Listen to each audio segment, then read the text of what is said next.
السلام علیکم and welcome to our channel novels by Hasan Qamar.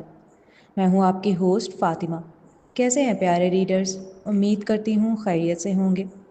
تو میں حاضر ہوئی ہوں ناول رازدار محبت کی قسط نمبر 69 لے کر۔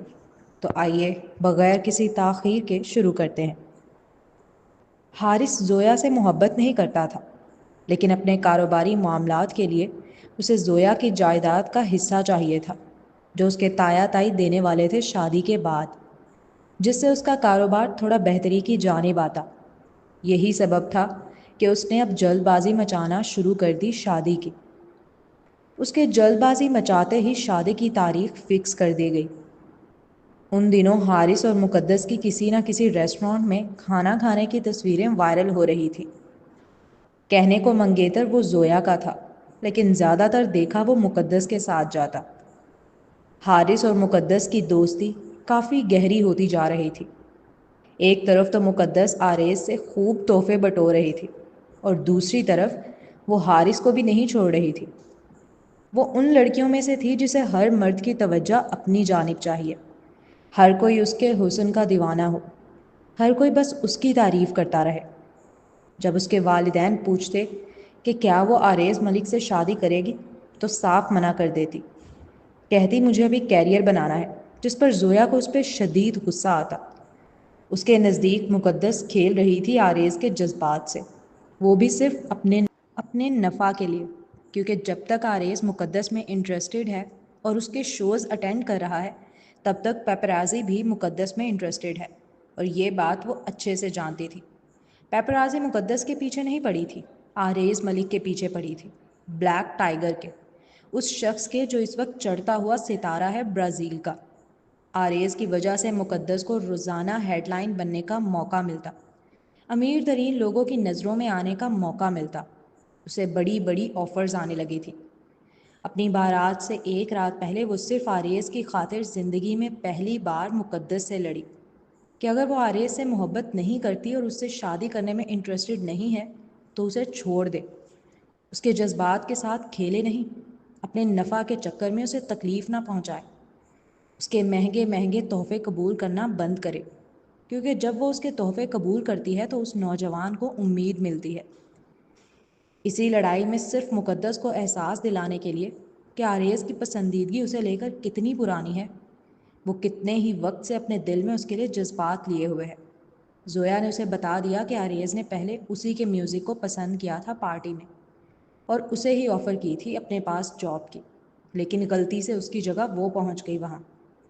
ایسا نہیں ہے کہ زویا صرف مقدس کو قائل کر رہی تھی کہ آریز کی پسندیدگی اسے لے کر بہت پرانی ہے، وہ خود بھی دلی طور پر اس بات کو قبول کرتی تھی، کیونکہ اگر ایسا نہیں ہوتا تو پوری دنیا کی لڑکیوں کو چھوڑ کر مقدس کے پیچھے ہی کیوں لگتا وہ؟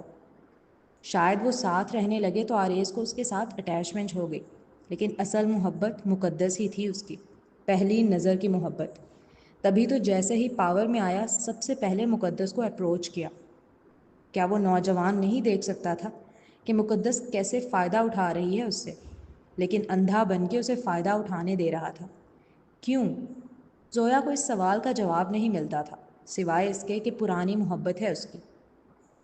آیا صرف اپنے والدین کی خاطر تھا وہ برازیل، اور یہاں ٹھہر مقدس کی خاطر گیا۔ اسے تو وہ سنگ دل ماہر بھول چکا تھا کب کا۔ اس لڑائی کے بعد مقدس کا خود پر اعتماد اور بڑھا۔ اسے لگا کہ اگر وہ آریز کو اور ترسائے گی تو وہ مزید پاگل ہوگا اس کے پیچھے۔ یہی سوچ کر اس نے اپنی فلائٹ بک کر لی زویا کی شادی کے بعد کی، ساتھ ہی آریز کو اس بات کی اطلاع دے دی میسج کے ذریعے کہ وہ جا رہی ہے زویا کی شادی کے بعد۔ چلتے ہیں اگلے سین کی جانب۔ وہ لڑکی پوری رات روئی تھی بیٹھ کر۔ بارات کا دن آن پہنچا تھا، پارلر والی اسے خود گھر پر آ کر تیار کرنے والی تھی، لیکن اچانک اسے کوئی ایمرجنسی آ گئی اور اس نے لاسٹ مومنٹ پر آنے سے انکار کر دیا، اس لیے جلد بازی میں اس کی تائی نے کوئی اور پارلر بک کیا، لیکن اتنے شارٹ نوٹس پر وہ بیوٹیشین گھر پر آنے کے لیے تیار نہیں ہوئی، تو مجبوراً انہوں نے زویا کو ہی وہاں بھیجا۔ وہ بہت خوبصورت لگ رہی تھی دلہن بن کر، لیکن اس کی آنکھیں وہ بہت سونی تھیں، بہت کرب سے بھری، بہت رنجیدہ سی۔ پارلر سے تیار ہو کر نکلنے کے بعد جیسے ہی زویا گاڑی میں آ کر بیٹھی، ویسے ہی کسی نے پیچھے سے اس کے منہ پر رومال رکھا، صرف ایک لمحہ جس میں اس کی آنکھیں شوق سے بڑی ہوئیں، اور پھر اگلے ہی پل اسے کچھ یاد نہیں۔ جب اس کی آنکھ کھلی تو اس نے خود کو فیصل اور اس کے ساتھیوں کے قبضے میں پایا، اور وہ اکیلی وہاں نہیں تھی، اس کے ساتھ مقدس بھی تھی۔ فیصل نے اس کے سامنے ہی حارث سے شرط رکھی کہ وہ مقدس اور اس میں سے کسی ایک کو وہاں سے لے جا سکتا ہے۔ حارث بہت مشکل میں آ گیا تھا۔ ایک طرف اس کی ہونے والی بیوی تھی جو دلہن کے روپ میں تیار تھی، تو دوسری طرف اس کی محبت، پہلی نظر کی محبت، جسے وہ اپنے دل سے ابھی تک نکال نہیں پا رہا تھا۔ اس لمحے اس نے مقدس کو چنا، مانا زویا کی عزت اسے بہت پیاری تھی، لیکن مقدس میں اس کی جان بسی تھی، وہ نہیں چھوڑ سکتا تھا اسے۔ ایسا نہیں ہے کہ حارث اکیلے چلا آیا، وہ پوری تیاری کے ساتھ آیا تھا۔ اس کا کام صرف شروع میں ان لوگوں کا دماغ بٹانا تھا تاکہ تب تک پولیس اس جگہ کو گھیر سکے۔ مگر پریشان وہ تب ہوا جب اس نے 15 منٹ تک ان لوگوں کو باتوں میں لگائے رکھا، لیکن اس کے باوجود پولیس اندر نہیں آئی۔ اس نے سوچا وہ مقدس کو لے کر تو وہاں سے نکلے، پھر دیکھے گا کیا صورتحال ہے باہر۔ لیکن جب وہ باہر پہنچا تو یہ دیکھ حیران رہ گیا کہ وہاں کوئی تھا ہی نہیں۔ سب پولیس والے کہاں چلے گئے تھے؟ دوسری جانب فیصل نے اپنے کاروباری معاملات میں پروفٹ کے لیے آریز کو خوش کرنے کے چکر میں زویا کو اسے تحفے کے طور پر دے دیا تھا۔ اب اگلا سین، بڑی بہن نہ سہی چھوٹی ہی سہی، یہ کہتا جیسے ہی وہ اپنے ہونٹ اس کی ٹھوڑی کے قریب لانے لگا، زویا فوراً ہی اپنا چہرہ پیچھے کی جانب کر گئی۔ اس کے عمل پر ہونا تو یہ چاہیے تھا کہ وہ غصہ ہو جاتا، لیکن وہ مسکرا دیا، اور وہ مسکراہٹ بہت معنی خیز تھی، بہت گہری، بہت طنز بھری۔ ان سرمئی آنکھوں میں بہت سے جذبات ابھرے تھے اس پتھر دل ماہی کی دل جلا دینے والی مسکراہٹ کو دیکھ۔ وہ اسے مقدس کی جگہ ریپلیس کر رہا تھا۔ وہ کیسے جل کے خاک نہ ہوتی؟ کیا آپ مجھے جانتی ہیں مس زویا؟ زویا کی آنکھوں میں جھانکتے ہوئے وہ نہایت انجان لہجے میں استفسار کر رہا تھا۔ وہ سرمئی آنکھوں والی دلہن جل جل کے سرخ ہو رہی ہے، کیا وہ نہیں دیکھ سکتا تھا؟ نہیں، اس نے صاف انکار کیا۔ تو پھر تم نے مجھے کیوں چنا، وہ بھی ایک لمحے کی دیری کیے بغیر؟ وہ حسین نوجوان تجسس سے پوچھنے لگا۔ کیونکہ مجھے تم شریف لگے۔ اور اس کا یہ جواب سنتے ہی آریز کے چہرے پر ایک بڑی پیاری سی مسکراہٹ بکھری۔ اور وہ کیوں کرنا مسکراتا، مقابل حسینہ نے بات ہی ایسے کی تھی۔ وہ دہشت اور آتنک کا دوسرا نام بلیک ٹائیگر، جسے اس وقت برازیل کا بچہ بچہ جانتا ہے۔ وہ دلہن بنی لڑکی اس مافیا ڈان سے کہہ رہی تھی کہ ان گنڈوں کے آگے وہ اسے شریف آدمی لگا، اس لیے وہ اس کے ساتھ آ گئی۔ زویا نے کتنے وقت بعد اسے یوں مسکراتے دیکھا تھا۔ بس نہ چلتا ہو اس مسکراہٹ پہ ہی صدقے واری چلی جائے۔ صرف 2 لمحے وہ حسین سی مسکراہٹ اس کے سرخ ہونٹوں پر رہنے کا شرف پا سکی، اور پھر یکدم اس کا چہرہ سنجیدہ ہو گیا۔ مجھے شریف سمجھنے کی غلطی مت کرنا، میری گرل فرینڈ کہتی تھی میں سائیکو ہوں۔ اس دلہن کی سراہی دار سفید گردن پر اپنا انگوٹھا نرمی سے مسلتے ہوئے وہ وارننگ آمیز لہجے میں یہ بات کہہ رہا تھا۔ اس کی وارننگ سن زویا کی سانس اٹکی۔ یادداشت جانے کا ناٹک بند کرو زویا۔ اب وہ 2 ٹوک انداز میں سختی سے گویا ہوا۔ میں کوئی ناٹک نہیں کر رہی۔ اس جیسی ڈھیٹ اور نڈر لڑکی شاید ہی کوئی ہو جو یوں بلیک ٹائیگر کی آنکھوں میں آنکھیں ڈال دھڑلے سے جھوٹ بولے۔ کیسے مان لے کہ یادداشت نہیں گئی؟ اگر مان لیا تو جوابات نہیں دینے پڑ جائیں گے مقابل کے سوالوں کے؟ اور کیا جواب دے گی اسے؟ کیا بتائے گی؟ اس نے تو یہ یادداشت جانے کا ناٹک کیا ہی اس لیے تھا کہ اگر زندگی میں کبھی اس کی آریز سے ملاقات ہوتی ہے تو وہ اس کے سوالوں سے بچ سکے، دوسرا وہ بیمار مشہور ہو جائے اور کوئی اسے پریشرائز نہ کر سکے شادی کے لیے، کیونکہ آریز کے علاوہ اب وہ کسی کی دلہن بننے کا سوچ بھی نہیں سکتی تھی۔ جو خواب اس کی آنکھوں نے آریز کے ساتھ دیکھ لیے تھے وہ اب کسی اور کے ساتھ پورے کرنے کا وہ تصور بھی نہیں کر پاتی تھی۔ یہ آریز کی محبت ہی تھی جو وہ حارث کے پاس گئی، اسے خود سے شادی کے لیے فورس کیا، ورنہ اس کا ارادہ تو اب زندگی بھر کنوارے رہنے کا تھا۔ اچھا، تو پھر ایک اجنبی کی گود میں اتنے پرسکون ہو کر اکیلے کمرے میں کیسے بیٹھی ہوئی ہو؟ ایک دلہن جسے عین بارات کی رات کڈنیپ کیا گیا اور اسے ایک مافیا ڈون کو بیچ دیا گیا، تو اسے تو اس مافیا ڈان کی قربت میں تھر تھر کانپنا چاہیے، لیکن وہ سرمئی آنکھوں والی تو پرسکون سے بیٹھی ہے، اور اس کی پرسکونی ہی اس بات کی دلیل تھی کہ وہ جانتی ہے اسے، اور نہ صرف جانتی ہے بلکہ اعتبار رکھتی ہے کہ مقابل کے ساتھ اس کی عزت محفوظ ہے۔ اور یہ وہ لمحہ تھا جب آریز ملک کے سوال پر زویا بوکھلا گئی۔ وہ اس کا کڈنیپ ہوا تھا، عزت کے لالے پڑے ہوئے تھے، اس کا منگیتر اپنی محبوبہ کی خاطر اسے وہیں چھوڑ کے چلا گیا تھا، ان درندوں کے بیچ میں۔ ایسے میں وہ جس سچویشن میں تھی وہاں آریز کا اچانک آنا اور اس کی عزت کا بچ جانا اس کے لیے کسی میریکل سے کم نہیں تھا، ایک نعمت جس کے بعد وہ بہت پرسکون سے بیٹھی ہوئی تھی اس کے پاس۔ بلکہ اگر آریز کمرے میں آتے ہی پہلا ذکر مقدس کا نہ چھیڑتا اور اسے نہ جلاتا تو یقیناً وہ اس سے لگ کر رونے لگتی، اس بات کو بالکل بھلا کر کہ اس کی تو یادداشت گئی ہوئی ہے۔ اترو۔ ابھی زویا سوچ ہی رہی تھی کہ وہ کیا جواب دے کہ اس نے مقابل کو کہتے سنا، ہاں؟ کیونکہ اس نے اچانک کہا اس لیے وہ سمجھ ہی نہیں سکی۔ زویا اقسم چودھری، تمہارے تایا کی خریدی ہوئی کرسی نہیں ہے میرے پاؤں، اترو گود سے۔ زویا کے گال جلنے لگے تھے اس کے یوں اچانک ذلیل کرنے پر۔ اب وہ پہلے والے رشتے میں نہیں تھے، وہ یوں بے تکلفانہ طور پر نہیں بیٹھ سکتی تھی اس کے ساتھ۔ وہ فوراً اس کی گود سے اتر کر کھڑی ہوئی۔ مجھے گھر جانا ہے آریز۔ زویا نے دیکھا اس نے اپنی پاکٹ سے سگریٹ نکالی، پھر لائٹر سے جلا کر اس کا کش لینے لگا۔ وہ خاموشی سے کھڑی اسے دیکھتی رہی۔ وہ تو سگریٹ پینے کا عادی نہیں تھا۔ سگریٹ کے دھوئیں سے اسے دھانس لگنے لگی، گلے میں عجیب سی خراش پیدا ہوئی۔ یوں ہی کھانستے کھانستے اس نے گھر جانے کا کہا۔ میں نے کہا مجھے گھر جانا ہے۔ خاموش کمرے میں اس نازک جان کی خوبصورت آواز غائب ہو گئی ہو جیسے۔ اس نے پھر کہا، آریز میں نے کہا مجھے گھر جانا ہے۔ اس حسین نوجوان نے سر پیچھے صوفے سے ٹکا دیا، پھر چہرہ اوپر کی جانب کر سگریٹ کا دھواں ہوا میں تحلیل کرنے لگا۔ جب اس نے تیسری بار کہا اور مقابل نے نہ سنا تو وہ سمجھ گئی وہ سننا ہی نہیں چاہتا۔ تم سن کیوں نہیں رہے ہو؟ میں نے کہا مجھے گھر جانا ہے، میرا گھر جانا بہت ضروری ہے۔ اب اس کی آنکھوں میں آنسو آنے لگے تھے۔ آریز میں بدنام ہو جاؤں گی پوری دنیا میں، مجھے میرے گھر چھوڑ دو۔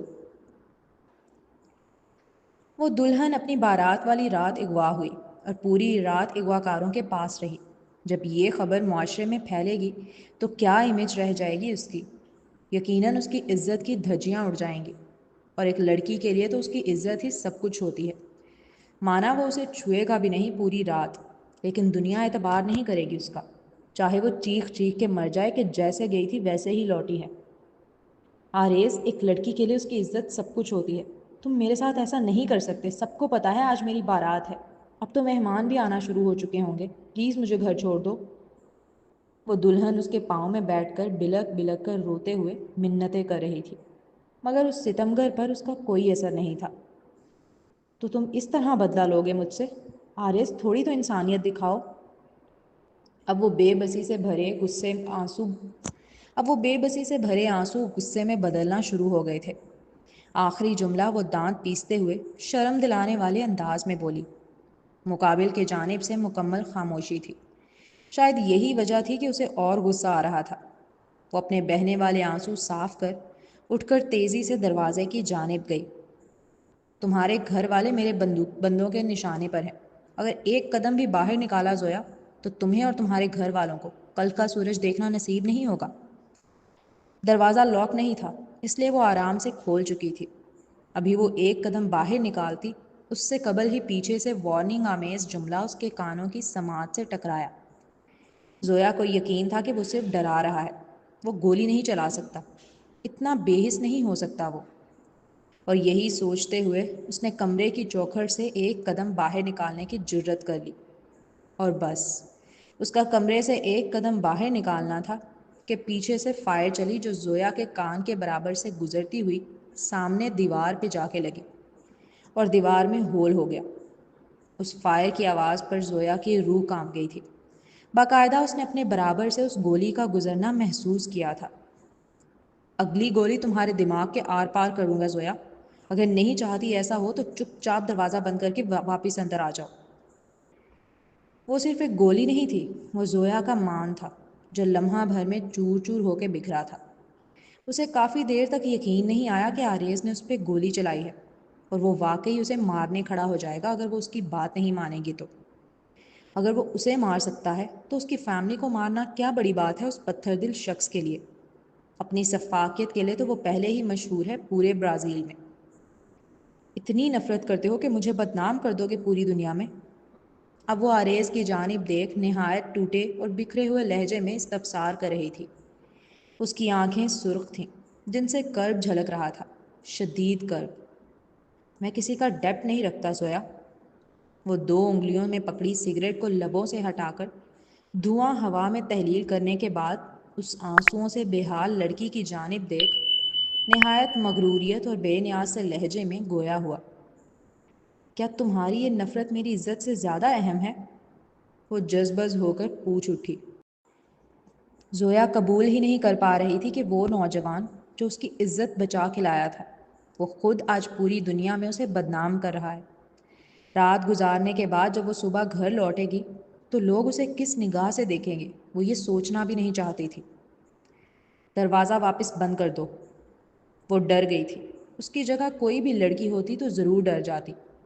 وہ اس کا آریز نہیں، وہ اس کی معصوم کام کی مشین نہیں، اور نہ ہی ہو سکتا ہے۔ وہ تو بلیک ٹائیگر تھا، جیسا لوگ کہتے ہیں، ایک صفاک دل آدمی جس کے سینے میں دل ہی نہیں۔ وہ موت کو گلے لگا لیتی، لیکن اپنے گھر والوں کا خیال اس کے پاؤں کی زنجیر بن گیا تھا۔ مرتا کیا نہ کرتا، دروازہ بند کر کے وہ اسی سے لگ کر روتی ہوئی نیچے کی جانب بیٹھتی چلی گئی۔ مقابل سگریٹ پیتا رہا اور زویا اس سگریٹ کی بدبو سے اریٹیٹ ہو کر اپنی ناک پر ہاتھ رکھ کر رونے لگی۔ وہ کافی جیولری پہنی ہوئی تھی۔ اس کے بندے کافی بڑے اور بھاری تھے۔ اس کے کان دکھ رہے تھے ان کے وزن سے، اس لیے سب سے پہلے اس نے اپنے بندے اتار کر نہایت جھنجھلاہٹ کے ساتھ دور پھینکے۔ اس گرے آنکھوں والے ستمگر کی گہری نگاہوں کی تپش وہ اپنے چہرے پر محسوس کر رہی تھی۔ زویا تھوڑا آڑا ہو کر بیٹھ گئی تاکہ اس کی جانب پشت ہو جائے۔ اب وہ مسلسل اپنی کمر پر اس کی نگاہوں کی تپش پا رہی تھی۔ زویا نے اپنی ساری بھاری جیولری اتار دی تھی۔ سر پر جو بھاری سا لال دوپٹہ سیٹ کیا گیا تھا وہ بھی اتار کر اس نے سائڈ میں پھینک دیا۔ وہ ایسے دور دور اٹھا کے چیزیں پھینک رہی تھی اپنی کہ دیکھنے سے ہی معلوم ہو رہا تھا کہ اپنا سارا غصہ ان بے جان چیزوں پہ اتار رہی ہے۔ وہ کافی دیر یوں ہی بیٹھی روتی رہی، لیکن دوبارہ اس نے آریز کے سامنے منت نہ کی کوئی۔ پوری رات آنکھوں آنکھوں میں کٹی تھی، ایک لمحے کے لیے بھی وہ سو نہ سکی۔ وہ رات زویا کے لیے بہت بھاری تھی۔ اچھے سے جانتی تھی وہ کہ کل کا سورج اس کے لیے ضلالت لے کر طلوع ہوگا، اور ہوا بھی ایسا ہے۔ سب جگہ مشہور ہو گیا کہ زویا اقسم چودھری کو عین بارات والی رات کڈنیپ کر لیا گیا تھا اور اسے کسی بڑے بزنس مین کو بیچ دیا گیا۔ زویا پورے برازیل میں بدنام ہو گئی تھی اور آریز کا نام تک نہیں آیا تھا کہیں۔ اس واقعے کے بعد سے زویا اپنے دل کو مردہ پاتی تھی۔ آریز کا وہ مقام نہیں بچا تھا اس کے دل میں جو پہلے ہوا کرتا تھا۔ وہ نفرت کرنے لگی تھی اس سے۔ وہ محبت کرنے والے اب ایک دوسرے کے چہروں سے بھی نفرت کرنے لگے تھے۔ دونوں نے ہی ایک دوسرے کی عزت کو پامال کر کے رکھ دیا۔ چونکہ زویا لڑکی تھی اس لیے اس کا نقصان زیادہ ہوا اس نفرت کی جنگ میں۔ چلتے ہیں اگلے سین کی جانب۔ وہ گہری نیند میں تھی جب اسے کسی کے رونے کی آوازیں آنے لگیں۔ جب آنکھ کھول کر غور سے سنا تو وہ اس کے تائی کے رونے کی آواز تھی۔ اللہ خیر کرے، وہ تیزی سے اٹھ کر بھاگتی ہوئی نیچے آئی۔ نیچے پہنچی تو اس نے اپنے تائی کو پھوٹ پھوٹ کر روتے اور تایا کو سر پکڑے صوفے پر بیٹھا دیکھا۔ کیا ہوا ہے؟ وہ اپنی تائی سے نہایت پریشان لہجے میں پوچھنے لگی۔ تمہارے تایا کا لالچ ہمیں ڈبا گیا، ہم تباہ و برباد ہو گئے زویا، ہم روڈ پر آ گئے۔ اس کی تائی روتے ہوئے بتانے لگی۔ اس کے تایا ان دنوں ایک غیر ملکی بزنس مین کے ساتھ پروجیکٹ پر کام کر رہے تھے جو انہیں دگنا نفع دینے والا تھا، لیکن بجائے نفع دینے کے الٹا وہ ان کے ساتھ فراڈ کر کے چلا گیا۔ ان کی کافی بڑی رقم ڈوب گئی تھی، لیکن یہ پہلا حادثہ نہیں تھا جو ان کے ساتھ ہوا تھا۔ کچھ مہینوں سے وہ جس بھی کاروبار میں ہاتھ ڈال رہے تھے یا جو بھی کام کرنے کی کوشش کر رہے تھے وہ نقصان کی جانب ہی جا رہا تھا، یہاں تک کہ انہیں بینک سے لون لے کر نیا پروجیکٹ سٹارٹ کرنا پڑا، اور اب اس میں بھی فراڈ ہو گیا۔ دیکھتے ہی دیکھتے چند مہینوں میں وہ بالکل روڈ پر آ گئے تھے۔ بینک نے ان کا گھر، گاڑی، فیکٹریاں سب ضبط کر لیا تھا۔ ان کی اپنی بیٹی تو کب کی انہیں چھوڑ کر جا چکی تھی۔ وہ زویا ہی تھی جو ان کے ساتھ دربدر ہوتی پھر رہی تھی۔ صرف زویا کے تایا ہی نہیں، حارث بھی مکمل تباہ ہو گیا تھا ان چند مہینوں میں۔ کچھ لوگ کہنے لگے تھے کہ زویا کے تایا کی تباہی کی وجہ حارث کی مدد کرنا ہے، کیونکہ وہ بلیک ٹائیگر کے اگینسٹ گئے تھے صرف اپنی یونٹی نبھانے کے لیے۔ لیکن اس بات میں کتنا سچ ہے اور کتنا جھوٹ، یہ کوئی نہیں جانتا۔ اب اگلا سین۔ دادا دادا وہ لوگ اب 2 کمرے کے چھوٹے سے کرائے کے گھر میں رہ رہے تھے۔ زویا اپنے دادا کے سامنے والے صوفے پر سو رہی تھی جب ان کے کھانسنے کی آوازوں نے اسے فکر مند کیا اور وہ اٹھ کر تیزی سے ان کی جانب آئی۔ وہ کافی بوڑھے ہو چکے تھے اور بیمار بھی۔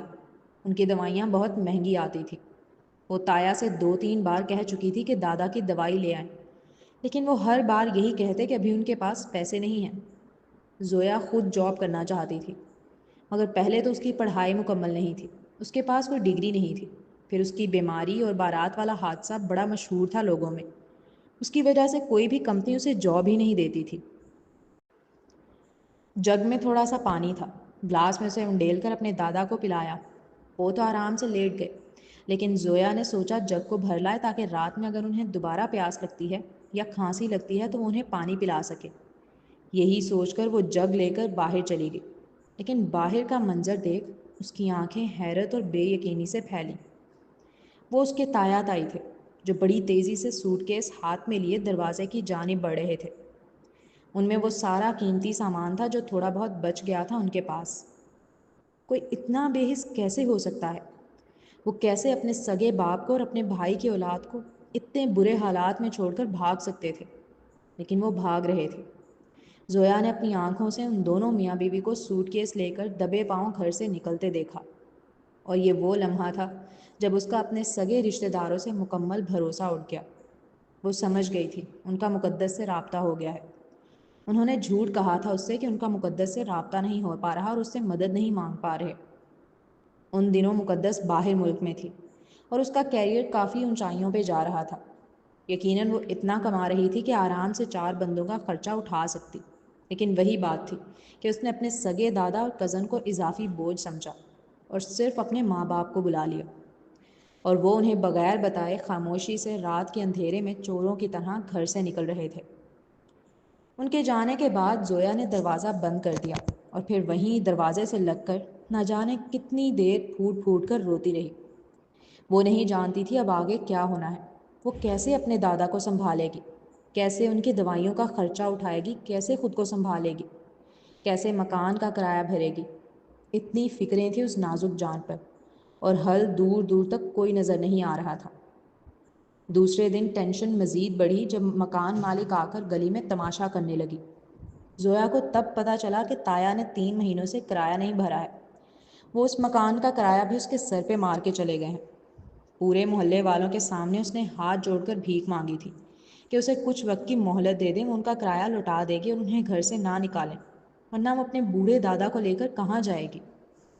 زندگی ایسے ایسے دن دکھاتی ہے کہ انسان مرنے کی خواہش کرنے لگے۔ زویا کا بھی یہی حال تھا۔ مکان مالک نے اسے 3 دن کی مہلت دی تھی بس۔ اس کے بعد انہوں نے سب کے سامنے اعلانیہ کہا تھا اسے کہ اس کے دادا سمیت گھر سے نکال کے باہر پھینک دیں گی۔ اب اگلا سین۔ اب یہ وہ دور تھا جب چودھریوں کا سکہ مکمل ختم ہو چکا تھا برازیل سے، اور اس کی جگہ بلیک ٹائیگر کے پنجے جم گئے تھے۔ مشہور 2 چودھری جو سب سے زیادہ پاورفل تھے، حارث اور زویا کے تایا، وہ دونوں ہی شہر چھوڑ کر بھاگ چکے تھے۔ باقی سارے چودھریوں نے اپنے کاروبار اور گھر والوں کی امان کے لیے آریس ملک سے ہاتھ ملا لیا تھا۔ وہ ریسٹورانٹ میں بیٹھا کھانا کھا رہا تھا اپنے نئے پروجیکٹ کے پارٹنر کے ساتھ جب ایک ویٹرس کے ہاتھوں پہ نظر پڑی جو کھانا لگا رہی تھی اس کی ٹیبل پر۔ اس نے فوراً نظر اٹھا کر اوپر کی جانب دیکھا۔ سرمئی آنکھیں گرے آنکھوں سے ملیں۔ کچھ لمحے اس لڑکی کا بے نور سا مرجھایا ہوا چہرہ بغور دیکھتا رہا اور پھر کھانا کھانے لگا۔ کوئی ان دونوں کو دیکھ کر کہہ سکتا تھا کہ وہ ایک وقت کے لور تھے، ایک دوسرے کے ساتھ انہوں نے شادی اور بچے تک کے خواب دیکھ رکھے تھے، جو آج بالکل اجنبی بن کر مل رہے تھے۔ اس قدر اجنبی کہ نہ اس لڑکی نے آریز کو دیکھ کر کوئی ریئیکشن دیا اور نہ آریز نے اسے دیکھ کر۔ سوری، مجھے آنے میں لیٹ ہو گیا۔ ایک خوبصورت سی لڑکی وہاں آ کر معذرت کرتے ہوئے بیٹھی۔ وہ آریز کی گرل فرینڈ تھی تحریم مغل۔ زویا اسے پہلے نگاہ میں دیکھتے ہی پہچان گئی تھی۔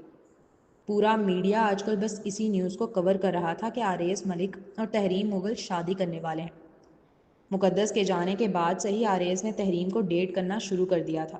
اس نے پھر زویا کی جانب پلٹ کے نہیں دیکھا، اور نہ زویا نے امید رکھی، کیونکہ وہ جان گئی تھی وہ صرف اپنا بدلہ لینے لوٹا تھا اس کی زندگی میں۔ جب اس نے بدنام کر دیا تو اس کا بدلہ پورا ہو گیا۔ اب وہ اسے جانتا تک نہیں ایسا ظاہر کرتا ہے۔ تحریم کے لیے بھی کھانا زویا نے ہی لگایا۔ مانا دل میں طوفان مچا تھا اس حسین نوجوان کے ساتھ کسی اور کو دیکھ کر، لیکن اپنے ہونٹوں کو بھینچ کر وہ وہاں سے نکل گئی۔ کھانا لگانے کے بعد اس کی چھٹی ہو گئی تھی، لیکن بجائے گھر جانے کے وہ روڈ پر پھرتی پھر رہی تھی، کیونکہ اسے پتا تھا اگر جلدی گھر پہنچے گی تو مکان مالک مل جائے گی، اور اس کے پاس پیسے نہیں تھے بھرنے کے لیے۔ ابھی تو اسے جاب ملی تھی اور اس کی تنخواہ بھی نہایت کم تھی، 3 مہینوں کا کرایہ نہیں اتار سکتی تھی وہ، اور اسے پتہ ہے اپنے مکان مالک کا۔ اس نے پورے محلے والوں کے سامنے اس کی عزت کا تماشا بنا دینا ہے۔ وہ یوں ہی بس اسٹاپ پر بیٹھی آتی جاتی گاڑیوں کو دیکھنے لگی۔ جینے کی جیسے ساری امنگیں ختم ہو گئی تھیں۔ اس کی محبت نہیں بچی، اس کا کیریئر نہیں بچا۔ وہ سڑک پہ آ چکی تھی۔ اس کے دادا شدید بیمار تھے، جن کی دوائیوں تک کے پیسے نہیں تھے۔ اس کی عزت خراب کر دی گئی تھی پورے برازیل میں۔ حالت تو یہ تھی کہ اسے تو کوئی اچھی جاب بھی نہیں مل رہی تھی کہ گزر بسر چل سکے۔ ایک بڑے ریسٹورانٹ میں جاب ملی بھی تو ایک معمولی ویٹریس کی، وہ بھی نہایت کم قیمت پہ رکھا تھا انہوں نے اسے۔ نیوز چینلز میں دیکھنا الگ ہوتا ہے اور ریل میں دیکھنا الگ۔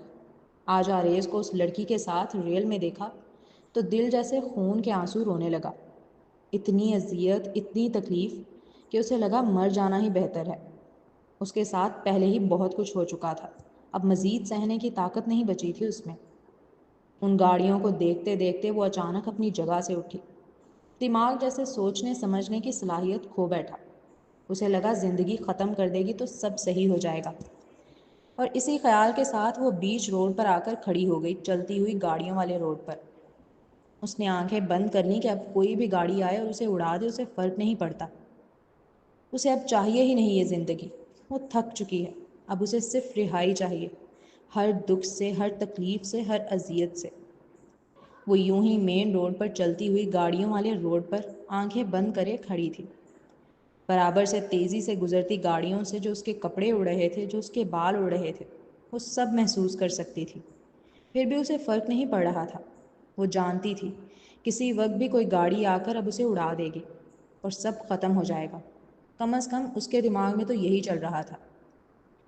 اور پھر اچانک اسے اپنی جانب گاڑی آتی محسوس ہوئی، بہت تیزی سے آتی گاڑی، لیکن وہ پرسکون کھڑی رہی، جیسے اجازت دے رہی ہو کہ آؤ مجھے مار لو اور ان تکلیفوں سے مجھے آزادی دلا دو۔ اور اچانک کسی نے اس کا ہاتھ پکڑ کر کھینچا۔ تو جی جناب، یہ تھی آج کے ایپیسوڈ۔ اب چلتے ہیں ریویو کی جانب۔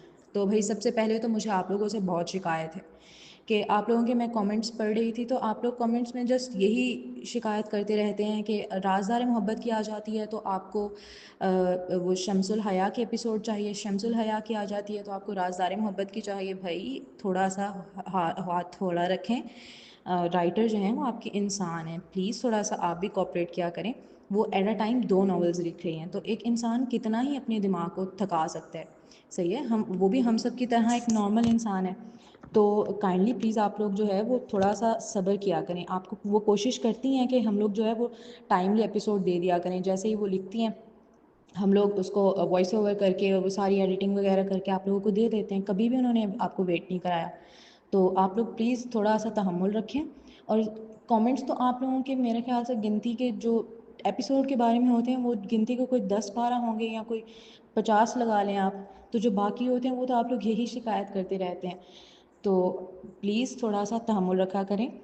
آپ لوگ سنتے ہیں، آپ لوگ پڑھتے ہیں ناول، تو اس کے بارے میں تھوڑا سا بتایا کریں تاکہ ایٹ لیسٹ رائٹر کو جو لکھتی ہیں، جو اتنی محنت کرتی ہیں، اس کا ان کو انعام تو مل سکے نا۔ تو آپ لوگوں کی طرف سے یہی ہمارے لیے پیار ہوتا ہے کہ آپ لوگ کامنٹس کریں، لائکس دیں ہمیں، چینل کو سبسکرائب کر لیں، تو ہمارے لیے یہی سب سے بڑا ہوتا ہے۔ ہم چاہتے ہیں کہ ہماری جو محنت ہے وہ اسی میں نظر آ جائے کہ آپ جو ہے ہمارے لیے کامنٹس کرتے ہیں۔ تو میں امید کرتی ہوں کہ اب نیکسٹ جو ہے آپ لوگ تھوڑا سا تحمل رکھیں، رائٹر آپ کو بتاتی رہتی ہے نا ساتھ میں کہ یہ ہوا ہے، یہ کچھ بھی کوئی بھی ریزن ہوتا ہے. تو باقی اب چلتے ہیں ریویو کی جانب. تو اب مجھے ساری سمجھ آ گئی ہے، مطلب یہ جو سب کچھ ہوا ہے ابھی تک کہ اس کا شادی اس کے ساتھ کرنا حارث کے ساتھ، اور حارث کا بزنس ڈوبنا، سب کچھ اس سب کے پیچھے عریض ملک ہے. اس نے بدلہ لے لیا، ٹھیک ہے، لیکن مجھے زویا کے لیے پہلے مجھے لگتا تھا کہ زویا بری ہے، لیکن نہیں، زویا بری نہیں ہے. مطلب اس نے اس کی ماں کے کہنے پہ کیا تھا نا، تو اصل قصوروار تو عریض اور اس کی ماں ہوئے نا، کہ اس کی ماں کی وجہ سے اس کو سب کچھ کرنا پڑا. اگر وہ نہ کرتی تب بھی تھا مسئلہ تھا، اسی کو اس کی ماں نے نقصان پہنچانا تھا. تو وہ تو تب بھی مجبور تھی اور وہ اب بھی مجبور ہے. تو اس کی تو زندگی برباد کر دی نا آریز نے، چاہے اپنی نفرت میں، چاہے جس طرح سے بھی. اب اپنی لائف میں تو وہ بہت خوش ہے نا، ٹھیک ہے. اس ٹائم پہ زویا نے اس کے ساتھ غلط کیا، لیکن اس کے پیچھے ایک ریزن تھی. اس کو جب لگا کہ وہ ایک دم سے چینج ہوئی ہے تو ایسے تو نہیں ہو جاتا نا. کم از کم وہ تھوڑا تو دماغ استعمال کرتا کہ کیوں وہ ایسا کر رہی ہے، اس سے پوچھتا یا خود انویسٹیگیٹ کرنے کی کوشش کرتا. ٹھیک ہے وہ اس ٹائم پہ نہیں تھا بلیک ٹائیگر یا اس کے ساتھ ایسا کچھ، لیکن پھر بھی مجھے بہت برا لگ رہا ہے. زویا ریئل وکٹم ہے اس ناول میں، کیونکہ شروع سے اس کے ساتھ اس کے گھر والوں نے نہیں اچھا کیا، پھر اس نے عریض سے محبت کی، اب جو ہے وہ اپنے بدلے کے چکر میں اس کو بدنام کر کے رکھ دیا. اب ایک لڑکی کی عزت ایک دفعہ چلی جائے تو وہ نہیں واپس آ سکتی، چاہے وہ بعد میں اس سے شادی کر لیتا ہے، چاہے وہ بولے کہ بھائی میں تم سے بہت پیار کرتا ہوں، بلا بلا بلا بلا جو بھی ہے. لوگ جو ہیں وہ سب کچھ بھول جاتے ہیں، لڑکیوں کے بارے میں کہی ہوئی بات کبھی نہیں بھولتے. تو مجھے تو زویا کے لیے بہت برا لگا. تو آپ لوگوں کے کیا ریویوز ہیں، کیا آپ لوگ کہتے ہیں وہ ضرور بتائیں. تو کوئی بھی بات بری لگی ہو تو معذرت. ملتے ہیں نیکسٹ ایپیسوڈ میں، تب تک کے لیے اللہ حافظ.